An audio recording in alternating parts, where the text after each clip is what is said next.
मुख्यमंत्री बिप्लब कुमार देव ने आज राजधानी से सटे पूर्वी जोगेंद्रनगर यूपीएससी की पहल पर बनकुमारी स्थित समय स्मृति भवन में राज्य एवं जिला आधारित इंटेंसिफाइड मिशन रेनबो 4.0 कार्यक्रम का उद्घाटन किया। साथ ही विधायक मोहन दास समेत स्वास्थ्य विभाग के अधिकारी भी मौजूद रहे। समारोह का उद्घाटन मुख्यमंत्री बिप्लब कुमार देव और अन्य अतिथियों ने दीप जलाकर किया। अपने उद्घाटन भाषण में मुख्यमंत्री ने कहा कि राज्य सरकार ने 100% टीकाकरण सुनिश्चित करने के लिए 1 हफ्ते तक का कार्यक्रम चलाया है।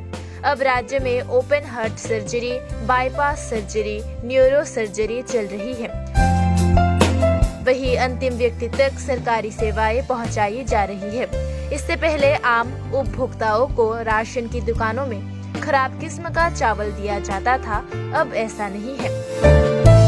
स्थानीय किसानों से खरीदा गया धान ही लोगों को राशन की दुकानों के माध्यम से दिया जाता है।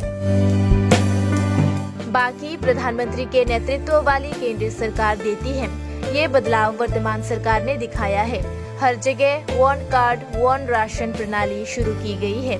इससे राशन का लाभ लोगों को कहीं से भी मिल रहा है। मुख्यमंत्री ने आगे कहा कि स्वास्थ्य कार्यकर्ता और आशा कार्यकर्ता भी कड़ी मेहनत करते हैं। वे जन्म से मृत्यु तक लोगों के साथ रहते हैं। अगरतला एमबीबी एयरपोर्ट से 6 किलोमीटर 4 लेन सड़क का निर्माण किया जा रहा है। सड़क का निर्माण जून-जुलाई तक पूरा कर लिया जाएगा और राज्य के लोगों को उस पर गर्व होगा। मुख्यमंत्री ने ये भी कहा कि अब प्रधानमंत्री के नेतृत्व में नई दिशा देने की मानसिकता पैदा हो गई है। ये प्रोजेक्ट फरवरी, मार्च, अप्रैल तक चलेगा। महाकरण से लेकर उप स्वास्थ्य केंद्र व स्वास्थ्य सचिव तक आशा स्टाफ के माध्यम से परियोजना का क्रियान्वयन किया जा रहा है। इस मौके पर विधायक रेवती मोहन दास, डिप्टी मेयर मोनिका दास दत्त, स्वास्थ्य सचिव जेके सिन्हा समेत अन्य मौजूद थे। इस दिन मुख्यमंत्री ने गर्भवती महिलाओं और बच्चों के बीच पौष्टिक भोजन का वितरण भी किया। नार्स, डाक्तार, आशाकर्मी तो तखनो छिलो, किन्तु मानसिकता छिलो ना। पार्टी অফিস আর তার দলবাজির বাইরে তাদের কোন কাজই ছিল। আজকে যে ডাক্তার এখানে ওপেন হার্ট সার্জারি করেছে উনি কি বিলাত থেকে এসেছে? এও ধরতিপুত্র ত্রিপুরারই ছিলে। কলকাতাতে কোনো একটা হসপিটালে ছিলেন। আমার আপিলের পরে সাড়া দিয়ে নিজের রাজ্যে ফিরে এসেছে।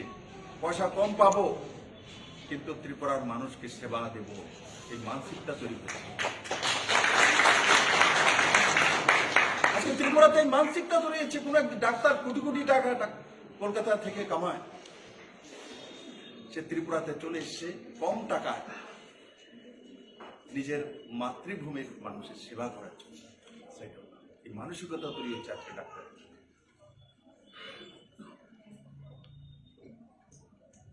আমি সরস্বতী পূজার দিন অমরপুরে গেলাম, তো চপার থেকে নামতেই আমাকে বিধায়ক বলছে, স্যার ফার্স্ট যে বাইপাস সার্জারিটা হয়েছে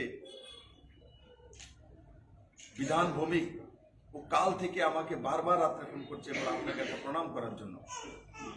আমি কেন? মা ওরে দাঁড়িয়ে আছে, আপনি স্যার একটু ওর সঙ্গে কথা বলুন না। তাই বলে ওকে আসতে হবে না, আমি যাই। সাইডে গেলাম, ওর মার চোখের দিয়ে জল পড়ছে। সর্বশিক্ষার টিচার আমাকে বলছে, স্যার আপনি আমাকে জীবন দান দিয়েছে, আমার বাবা জন্ম দিয়েছে, আপনি আমাকে আবার প্রাণ দিয়েছে। এর চেয়ে বড় উপহার এক মুখ্যমন্ত্রী কি পেতেন সরস্বতী পূজার দিন?